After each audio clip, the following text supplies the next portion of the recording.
Welcome back to my channel, welcome to my new blog. তো আজকে হলো হায়দ্রাবাদের ডে 2। আজকে আমি এসেছি হায়দ্রাবাদের চারমিনারে ঘুরতে। ওই তো দূরে দেখতেই পাচ্ছ তোমরা, চারমিনার দেখা যাচ্ছে। আজকে আমি হায়দ্রাবাদের চারমিনার সহ আরও 2-3 জায়গা ঘুরে দেখবো, সেটাই তোমাদেরকে ভিডিওতে দেখাবো। তো ভিডিওটা তোমরা পুরোটা দেখতে থাকো, ভালো লাগলে অবশ্যই লাইক, কমেন্ট, শেয়ার এবং চ্যানেলটিকে সাবস্ক্রাইব করো। তো দেখতেই পাচ্ছ এখানে আশেপাশে প্রচুর দোকান রয়েছে। আমি কোনো দোকানে গিয়ে দেখিনি, তোমরা আসলে অবশ্যই দোকানগুলোতে গিয়ে দেখতে পারো। অনেক সুন্দর সুন্দর জিনিস রয়েছে এখানে। বেশি আমি যা দেখলাম কসমেটিক্সের দোকানই বেশি রয়েছে। তো চলো যাওয়া যাক ভেতরের দিকে, আমি তোমাদেরকে দেখাবো এখন চারমিনার। তো এরপর কোথায় কোথায় ঘুরেছি সেটাও তোমাদেরকে দেখাবো। তো ভিডিওটা পুরোটা দেখতে থাকো। দেখতেই পাচ্ছ এখানে আশেপাশে অনেক দোকান রয়েছে। আমি সময়ের অভাবে কোথাও ঘুরে দেখতে পারিনি সেভাবে কিছু। তোমরা আসলে অবশ্যই দোকানগুলো ঘুরে দেখতে পারো। তো চলো যাওয়া যাক চারমিনারের দিকে। হায়দ্রাবাদের ঘোরার জায়গার মধ্যে জনপ্রিয় একটি জায়গা হলো চারমিনার। তো আমরা এখন পৌঁছে গেছি চারমিনারে।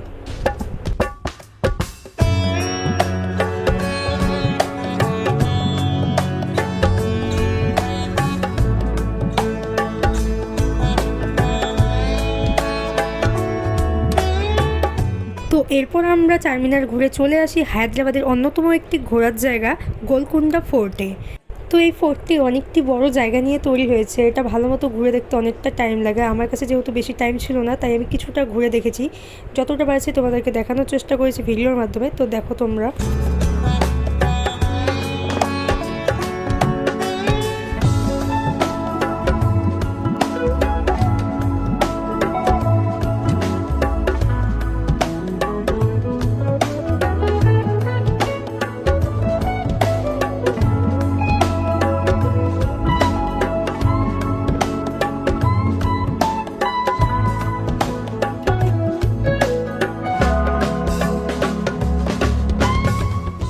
এরপর আমরা গোলকুন্ডা ফোর্ট ঘুরে গাড়ি করে চলে আসি হায়দ্রাবাদের জনপ্রিয় মন্দির বিড়লা মন্দিরে।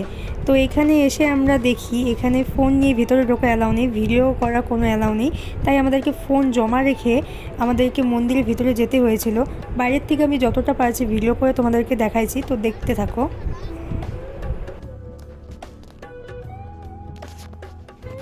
এটি হচ্ছে বিড়লা মন্দির, বাইরের থেকে আমি যতটা পারছি দেখাইছি। এরপর আমরা সব কিছু ঘুরে সবার লাস্টে চলে যাই হায়দ্রাবাদের জনপ্রিয় আরেকটি জায়গা হুসেন সাগর লেকে। তো চলো সেখানে গিয়ে দেখা হচ্ছে।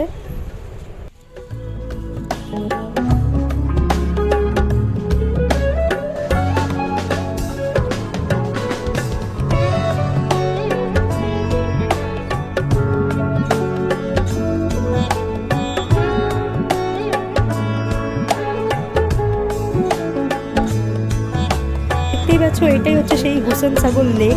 এখানে অনেক কিছু আছে ঘোরার মতো, তোমাদেরকে আমি সব ঘুরে আস্তে আস্তে দেখাচ্ছি, দেখতে থাকো।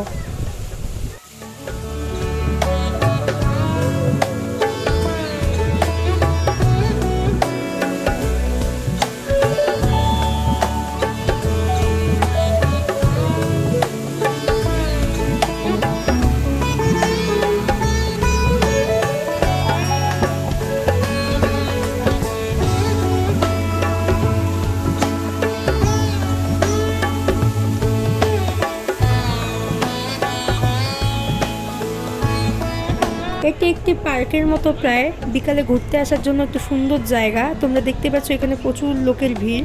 এখানে অনেক অ্যাক্টিভিটিও রয়েছে, তোমরা চাইলে করতে পারো এসে। এরপর আমি একটু আশেপাশটা ঘুরে দেখছিলাম ভালো মতো। তো চলো তোমরাও দেখতে থাকো।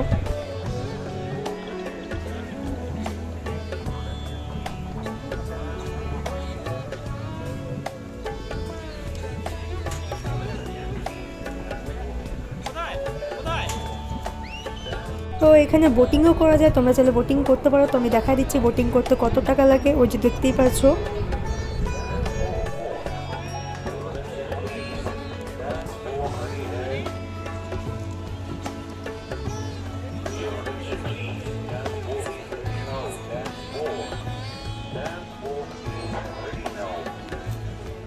এরপর আমিও বোটিং করার জন্য রেডি হয়ে যাই এবং লাইনে দাঁড়িয়ে পড়ি। এরপর এখান থেকে জ্যাকেট নিয়ে জ্যাকেট পরে লাইনে দাঁড়াই, তারপর উঠে পড়ি বোটে।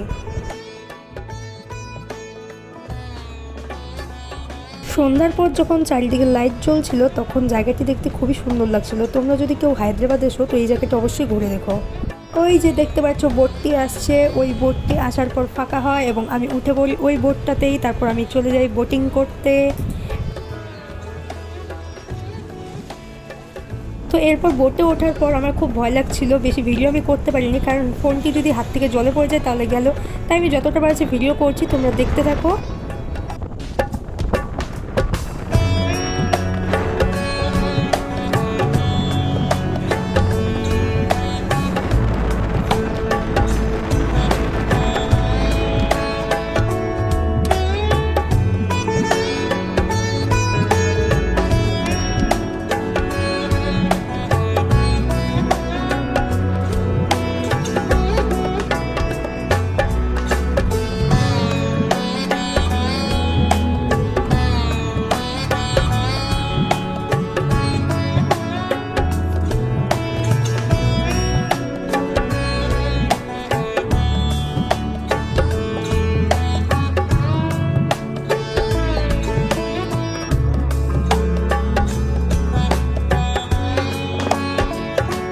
এই যে আমি দেখতে পাচ্ছ, আমি ফোনকে হাতে নিয়ে যখন ভিডিও করছিলাম এত হাওয়া দিচ্ছিল এবং আমি কি বলতেছিলাম কিচ্ছু বোঝা যাচ্ছিল না, তাই বেশি ভিডিও করিনি।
আমাদের সব ঘোরা হয়ে যায় এবং আমরা চলে যাই আমাদের রুমে।